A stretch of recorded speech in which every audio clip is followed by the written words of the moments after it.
ಇವರೊಬ್ರು phone ತೆಗಿತಿಲ್ಲ, ಎಲ್ಗೋದ್ರು ಏನೋ. ಸೊಸೆನ್ ಕರ್ಕೊಂಬತ್ತೀನಿ ಅಂತ ಹೋಗೋರೆ, ಅವ್ರ ಪಾಲ್ಗೆ ಅವಳೇ ದ್ಯಾವತೆ. ಹೌದು, ಈ ಮನೆಗೆ ಅದಕ್ಕೆ ಲಕ್ಷ್ಮಿ ಇದ್ದಾಗೇನೆ. ಏನಿವಾಗ ತೆಗೆದು ಬಿಟ್ಟ ಅಂದರೆ ಮಕ್ಕಳೇ ಮುಗುರ್ಸ್ಕೊಂಡು ಮಲ್ಕೊಂಬಿಡ್ಬೇಕು. ಯಾಕೆ ಅಪ್ಪ ನಿನಗೆ ಕೊಡಕ್ಕೆ ಬಂದಾಗ ಎಲ್ಲೋಗಿತ್ತಿ ಧೈರ್ಯ? ಜಾಸ್ತಿ ಮೆರಿತಿದ್ಯಾ ಕಣೆ. ಅಮ್ಮ, ನೀನೇ ಯೋಚನೆ ಮಾಡು, ಮೆರಿತಿರೋದು ನೀನಾ ನಾನ ಅಂತ ಗೊತ್ತಾಗುತ್ತೆ.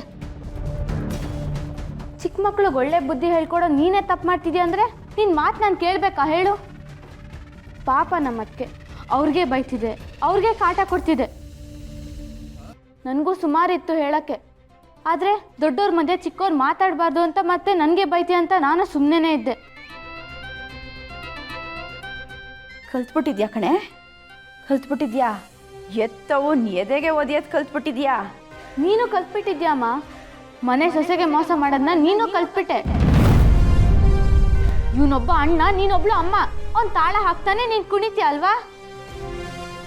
ನೀನೇನೇ ಮಾಡಿದ್ರು ಸರಿ, ಇವತ್ತು ಈ ಮನೇಲಿ ದೀಪ ಹಚ್ಚಕ್ಕೂ ಬಿಡಲ್ಲ, ಲೈಟ್ ಆನ್ ಮಾಡೋಕ್ಕೂ ಬಿಡಲ್ಲ. ಹೇ, ಹೆತ್ತ ತಾಯಿಗೆ ಸವಾಲಾಗ್ತೀಯ ನೀನು. ಏನಾಗುತ್ತೋ ಆಗಲಿ, ನನಗೆ ಈ ಕತ್ಲೆಯಲ್ಲಿ ಕೂತಿದ್ರೆ ತಲೆ ಗಿರ್ರ ಅನ್ನತ್ತೆ. ಲೈಟ್ ಹಾಕೇ ಹಾಕ್ತೀನಿ. ಅದೇನು ಮಾಡ್ಕೋತೀಯ ಮಾಡ್ಕೋ. ಅಮ್ಮ, ಇಷ್ಟೆಲ್ಲ ಅವಮಾನ ಆದಮೇಲೂ ನಾನು ಪಿಂಕಿನ ಬಿಟ್ಬಿಟ್ರೆ ನನ್ನ ಮನಸ್ಸು ಅನ್ನಕ್ಕಿಲ್ಲ. ಮೃಗ ಅಂತಾರೆ.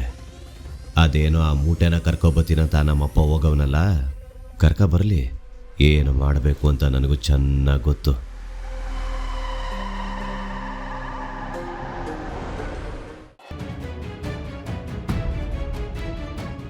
ಪೆನ್ನಿಂದ ಒಂದು ಸಮೂಹನೇ ಬದಲಾಯಿಸ್ಬೋದು ಅಂತ ಯಾರೋ ದೊಡ್ಡವ್ರು ಹೇಳಿದರು.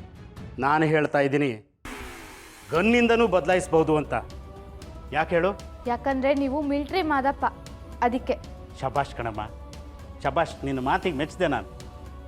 ಹೋಗಬಾ, ಆರತಿ ತಟ್ಟೆ ತಗೊಂಡ್ ಬಾ. ಸರಿಯಪ್ಪ.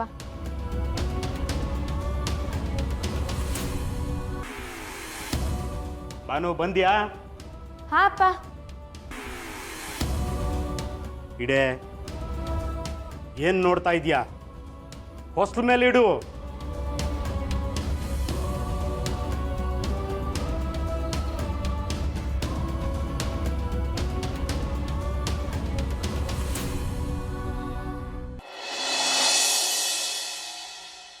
ನನ್ನ ಸೊಸೆ ನಮ್ಮ ಮನೆಗೆ ಬಂದಿರೋದು ನಿನಗೂ ನಿನ್ನ ಮಗನಿಗೂ ಶಾಕ್ ಆಗಿರ್ಬೇಕಲ್ಲ.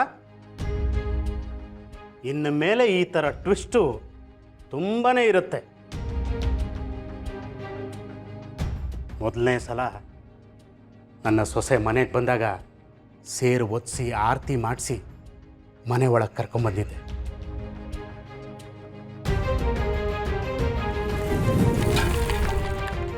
ಆದರೆ ನನ್ನ ಸೊಸೆ ಈ ಮನೇಲಿ ಚೆನ್ನಾಗಿರ್ತಾಳೆ ಅಂದ್ಕೊಂಡಿದ್ದೆ, ಆದರೆ ಆಗಲಿಲ್ಲ.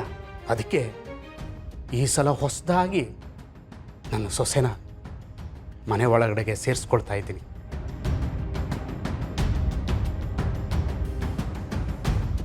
ಈ ಸಲ ನನ್ನ ಮನೆಯಲ್ಲಿ ಸೊಸೆ ಚೆನ್ನಾಗಿರ್ತಾಳೆ, ಆ ನಂಬಿಕೆ ನನಗಿದೆ. ಅದಕ್ಕೆ ನಾನೇ ಸಾಕ್ಷಿ. ಬಾನು ಆರತಿ ಮಾಡ್ತಾಳೆ, ಆಮೇಲೆ ಸೇರು ಒದ್ದು ಬಲಗಾಲ್ ಒಳಗಡೆ ಇಟ್ಟು ಬಾರವ್ವ. ಹೆಂಗೆ ಒದಿಬೇಕು ಅಂದರೆ ಮನೆ ಒಳಗಡೆ ಇರೋ ಎರಡು ರಾಕ್ಷಸರು ಎದೆಗೆ ಒದ್ದಂಗೆ ಇರಬೇಕು.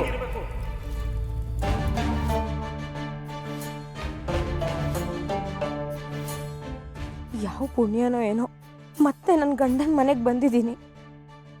ಈ ಸಲ ನನ್ನ ಸಂಸಾರ ಚೆನ್ನಾಗಾಗಬೇಕು. ಎಲ್ಲ ಭಾರನೂ ನಿನ್ನ ಮೇಲಿದೆ ತಾಯಿ. ಬಾನು, ಆರತಿ ಮಾಡೋ ಬಾ.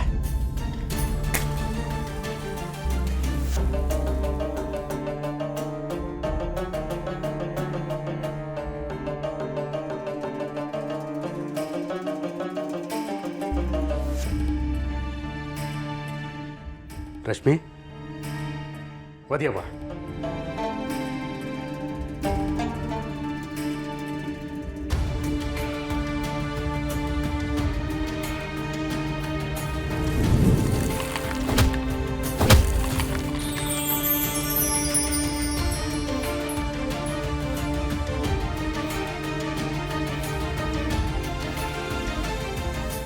ಶಾಬಾಷ್. ಇದರ ಅರ್ಥ ಏನು ಹೇಳು? ಇನ್ನು ಮೇಲೆ ಬುಲ್ಡೆ ಮೇಲೆ ಬೀಳ್ತವೆ. ಈ ನನ್ನ ಮಗನು ಹಂಗೆ ಆಡ್ತಾ ಇದ್ರೆ ಇವನ ಬಾಯಿಗೆ ಅಕ್ಕಿ ಕಾಳು ಬೀಳುತ್ತೆ ಅಂತ ಅರ್ಥ. ರಶ್ಮಿ, ಬಾರವಾ, ಬಾ.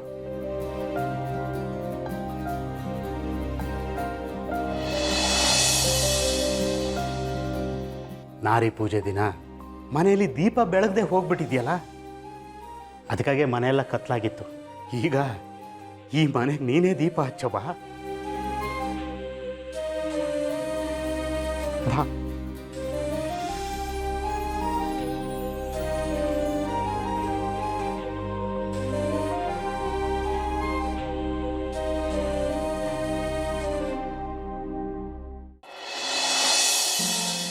ರಶ್ಮಿ, ಬಾರವ್ವ, ದೀಪ ಬೆಳಗವ್ವ.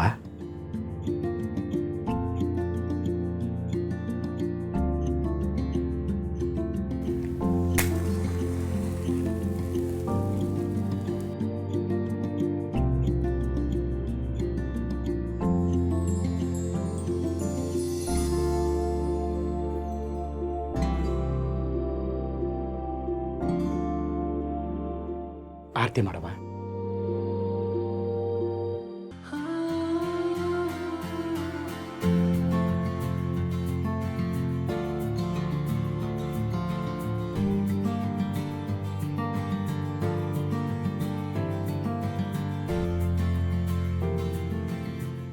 ಇಡವಾ ನೀನು.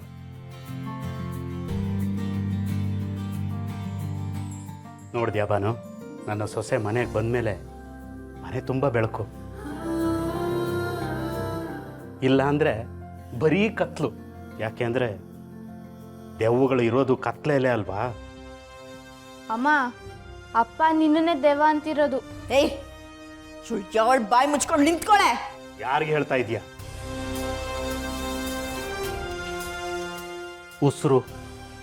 ಉಸಿರು ಬಿಡಬಾರ್ದು ನೀನು.